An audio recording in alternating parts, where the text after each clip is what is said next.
Hello everyone, I'm sitting here with Eddine, head of the Philips Foundation, and we'd like to know about his journey, but also we'd love to know more about the Philips Foundation itself. I'm Eddine Sarroukh. People call me Eddine. I lead the strategy and execution of the Philips Foundation. Okay, so we would like to know, what's your journey and how did it lead to where you are already? I have spent most of my career with Philips.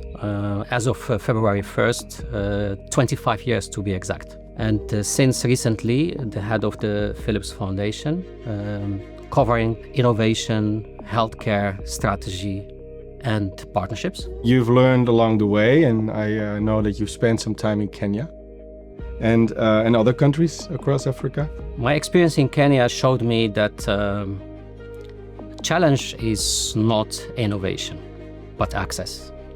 In most of the cases, solutions already exist. But the main challenge, certainly when it comes to impact, it's how those solutions are delivered and whether they can be delivered, sustained, and adopted in real health systems. What does the Philips Foundation actually do? We work to improve access to quality healthcare in underserved communities. And we do that by combining Philips expertise and strong local partnerships, and by supporting promising and innovative solutions that can help the acceleration in health systems. So you mentioned health systems, so improving that. So if you look at the next 5 years, what excites you most? That we focus and move beyond pilots and support proven solutions to scale, to help existing health systems, so to provide access to healthcare for millions of people. And we have a mission to reach 100 million people. So why is focus so important right now? Because focus comes from depth and discipline. And we need to focus on where we are good at. And certainly when it comes to cardiovascular diseases and mother and child health, instead of splitting ourselves too thin, the focus will help us to do less with more, learn fast, and scale what works. You often say, prove what works, scale what works, and share what works. What does that mean in practice? It means grants can be used to prove models, which means that actually promising models can be tested, can be proven, and can also be used to strengthen health systems.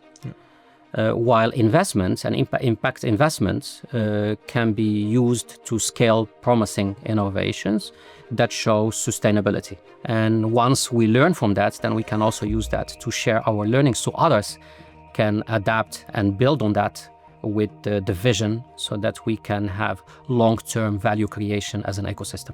Beautiful. And can you give an example of when you prove something that works? Yeah, in maternal care, for example, so we used grants to support a pilot in Kenya to make use of handheld ultrasound in combination with digital decision support to help midwives to spot risks early enough during pregnancy. And this way we can make sure that we help mothers, for a safer delivery for them and also for their babies. I think once this is proven, of course, then we move to the next step where we work with local partners to make sure that we embed this in the real world health systems. Is there also an example where you scaled something that worked? Absolutely. In cardiovascular care, so there we see, for example, we have been able to invest in AI-enabled solutions for early screening of heart risks or heart disease risks. And we work with social entrepreneurs who are able to work with local clinics, so to help them identify those risks early enough and make sure that we can manage those risks on time and refer on time if that is needed. And this is very promising. Yeah, beautiful. And what keeps you hopeful?